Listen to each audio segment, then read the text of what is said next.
Lunch video பார்ப்போமா? இன்னைக்கு லஞ்சுக்கு மோட்டா அரிசி சோறு. அம்மா சோறு எவ்வளோ பெருசாக இருக்குன்னு பாருங்க.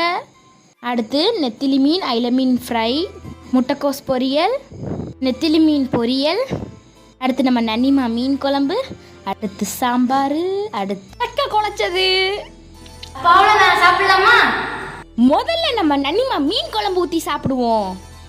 மீன் குழம்பு ஊற்றி சோத்துல சாப்பிட்டு பார்த்தேன், சூப்பராக இருந்துச்சு. அடுத்து ஒரு தடுசான மீனை தூக்கிட்டேன், அதை எடுத்து கொஞ்சம் பித்தி சாப்பிட்டு பார்த்தேன், சூப்பராக இருந்துச்சு காய்ஸ். அடுத்து மீன் பொரியல் கொஞ்சம் எடுத்து டேஸ்ட் பார்ப்போமா?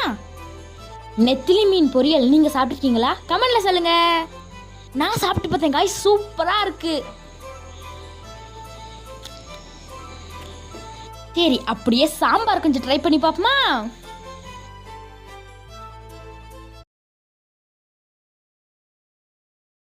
இது நம்ம ஊர் சாம்பார் மாதிரி இல்லை காய்ஸ், வேற டேஸ்ட்ல இருக்கு.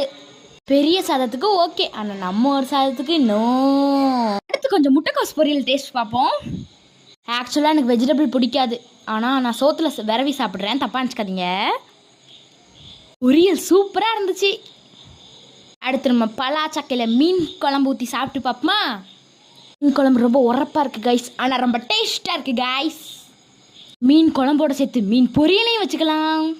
அடுத்து கொஞ்சம் சக்கையை எடுத்து மீன் குழம்புல டிப் பண்ணி மீன் பொரியலை எடுத்து மீன் பொரிச்சதையும் வச்சு சாப்பிட்டு பார்த்தேன் காய்ஸ், சூப்பராக இருந்துச்சு. நீங்கள் எல்லாம் சாப்பிட்டீங்க இந்த கமெண்ட்டில் சொல்லுங்கள்.